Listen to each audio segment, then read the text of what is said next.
নমস্কার। আজকের আলোচনার বিষয় ওয়েভলেট ট্রান্সফর্মস।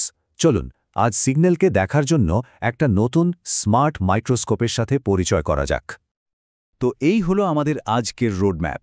আমরা প্রথমে দেখব সিগন্যাল নিয়ে আসল সমস্যাটা কোথায়, তারপর ওয়েভলেট কিভাবে সেই সমস্যার সমাধান করে, এর কিছু দারুণ অ্যাপ্লিকেশন দেখব, আর সব শেষে বুঝব ভবিষ্যতের টেকনোলজিতে এর গুরুত্ব কতটা।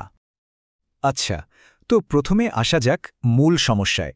যখন আমরা কোনো ছবি বা অডিওর মতো রিয়েল ওয়ার্ল্ড ডেটা নিয়ে কাজ করি, তখন ঠিক কী ধরনের চ্যালেঞ্জের মুখোমুখি হতে হয়? কখনো কি মনে হয়েছে যে একটা ডিজিটাল ছবি একটু জুম করলেই কেন ঝাপসা হয়ে যায়? বা ধরুন ফেভারিট গান শোনার সময় হঠাৎ করে একটা স্ট্যাটিক নয়েজ কেন আসে? এই যে দৈনন্দিন জীবনের ছোট ছোট সমস্যা, এগুলোর পেছনেই কিন্তু লুকিয়ে আছে সিগন্যাল অ্যানালিসিসের বড় বড় চ্যালেঞ্জ। এই ধরনের সমস্যার সমাধানের জন্য ইঞ্জিনিয়ারিংয়ের একটা ক্লাসিক টুল আছে, যার নাম ফুরিয়ার ট্রান্সফর্ম। বহু বছর ধরে এটাই কিন্তু সিগন্যাল অ্যানালিসিসের জগতে রাজত্ব করে আসছে। ব্যাপারটা খুব সহজ। ফুরিয়ার ট্রান্সফর্ম কি করে? ও একটা সিগন্যালকে ভেঙে তার ভেতরের উপাদানগুলো বার করে আনে, মানে ঠিক কোন কোন ফ্রিকোয়েন্সি দিয়ে সিগন্যালটা তৈরি হয়েছে সেটা বলে দেয়। ব্যাপারটা অনেকটা একটা মিক্সড ফ্রুট স্মুদির মতো। আপনি স্মুদিটা টেস্ট করে বলে দিতে পারবেন এতে আম আছে, কলা আছে, আর হয়তো স্ট্রবেরি আছে। ফুরিয়ার ঠিক এই কাজটাই করে। কিন্তু এখানেই আসল সমস্যাটা শুরু হয়। ফুরিয়ার আপনাকে স্মুদিতে কি ফল আছে সেটা তো বলে দিল, কিন্তু কোনটা কখন মেশানো হয়েছে সেই তথ্যটা কি দিল? একদমই না। ঠিক সেভাবেই ফুরিয়ার ট্রান্সফর্ম একটা সিগন্যালের কি বা ফ্রিকোয়েন্সি কম্পোনেন্টগুলো বলে দেয়, কিন্তু কখন, অর্থাৎ ঠিক কোন সময় কোন ফ্রিকোয়েন্সিটা অ্যাক্টিভ ছিল সেই টাইম ইনফরমেশনটা পুরোপুরি হাওয়া হয়ে যায়। তাহলে প্রশ্নটা হলো, এমন কোনো উপায় কি আছে যাতে সিগন্যালকে বিশ্লেষণ করার সময় তার কি মানে ফ্রিকোয়েন্সি আর কখন মানে সময়, এই দুটো জরুরি তথ্যই আমরা একসাথে পেতে পারি? তো চলুন এবার একটা নতুন চশমা পরে দেখা যাক, এমন একটা টুল যা আমাদের সিগন্যালের একটা কমপ্লিট ছবি দেবে। আর এই নতুন চশমাটাই হলো ওয়েভলেট ট্রান্সফর্ম। এটাকে একটা ম্যাথমেটিক্যাল মাইক্রোস্কোপ বা গাণিতিক অনুবীক্ষণ যন্ত্র ভাবতে পারেন। এর সাহায্যে সিগন্যালের খুব সূক্ষ্ম ডিটেলসও জুম করে দেখা যায়। আর এখানেই ওয়েভলেটের আসল ম্যাজিক। ফুরিয়ার যদি আপনাকে শুধু বলে যে গানে কোন কোন নোট ব্যবহার হয়েছে, ওয়েভলেট আপনাকে পুরো মিউজিক্যাল স্কোরটা দিয়ে দেবে।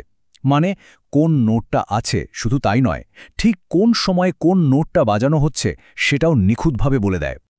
অনেকে বলতে পারেন শর্ট টাইম ফুরিয়ার ট্রান্সফর্ম বা এসটিএফটি তো আছে, কিন্তু দেখুন এসটিএফটি হলো একটা ফিক্সড ম্যাগনিফিকেশন লেন্সের মতো। ও সবকিছুকে একই রেজলিউশনে দেখে। কিন্তু ওয়েভলেট হলো একটা স্মার্ট জুম লেন্স। যখন সিগন্যালের পরিবর্তনটা ধীর, তখনও একটা ওয়াইড ভিউ নেয়, আর যেই মুহূর্তে কোনো দ্রুত পরিবর্তন বা একটা স্পাইক আসে, ও সাথে সাথে জুম ইন করে হাই রেজলিউশনে সেই জায়গাটা দেখে। এই অ্যাডাপ্টিবিলিটিটাই এর সুপার পাওয়ার। এই যে প্রয়োজন মতো জুম ইন আর জুম আউট করার ক্ষমতা, ইঞ্জিনিয়ারিংয়ের ভাষায় একেই বলে মাল্টি রেজলিউশন অ্যানালিসিস। মানে একই সাথে সিগন্যালের বড় ছবিটাও দেখা যাচ্ছে, আবার তার সূক্ষ্ম থেকে সূক্ষ্ম ডিটেলসও ধরা পড়ছে। তাহলে এবার বলুন তো, ফুরিয়ারের তুলনায় ওয়েভলেট অ্যানালাইসিসের মূল পার্থক্যটা ঠিক কোন জায়গায়? তো থিওরি তো অনেক হলো, এবার চলুন দেখি ওয়েভলেটের এই জাদুকরী ক্ষমতা বাস্তবে, মানে real world engineering problem solve করতে কিভাবে কাজে লাগে। ওয়েভলেটের সবচেয়ে বড় ক্ষমতা হলো ও সিগন্যালের হঠাৎ পরিবর্তনগুলো খুব ভালোভাবে ধরতে পারে। যেমন ধরুন অডিওর মধ্যে একটা নয়েজ স্পাইক বা একটা ছবির শার্প এজ। আর এই ক্ষমতার জন্যই ডিনয়েজিং, মানে অডিও বা ছবি থেকে নয়েজ সরানো, মেডিকেল ইমেজ থেকে স্প্যাকেল রিমুভ করা বা কোনো অবজেক্টের এজ ডিটেক্ট করার মতো কাজে ওয়েভলেট অসাধারণ। এবার আসা যাক কম্প্রেশনে। ভাবুন আপনি একটা স্যুটকেস গোছাচ্ছেন। ওয়েভলেট ঠিক একজন স্মার্ট প্যাকারের মতো কাজ করে। ও সিগন্যালের সবচেয়ে জরুরি তথ্যগুলোকে খুব যত্ন করে রাখে, আর যেগুলো কম গুরুত্বপূর্ণ সেগুলোকে খুব কম জায়গায় প্যাক করে। আজকের দিনের যে জেপেগ 2000 ইমেজ ফরম্যাট, সেটা কিন্তু এই ওয়েভলেট কম্প্রেশনের উপর ভিত্তি করেই তৈরি। কোয়ালিটি প্রায় একই, কিন্তু ফাইলের সাইজ অনেক কম। এই চার্টটা দেখলেই ব্যাপারটা পরিষ্কার হয়ে যাবে। একটা 10 এমবি ছবিকে ওয়েভলেট ব্যবহার করে 1 এমবিতে নামিয়ে আনা সম্ভব, অথচ ছবির কোয়ালিটিতে বিশেষ কোনো পার্থক্যই চোখে পড়বে না। এটা সত্যি অসাধারণ।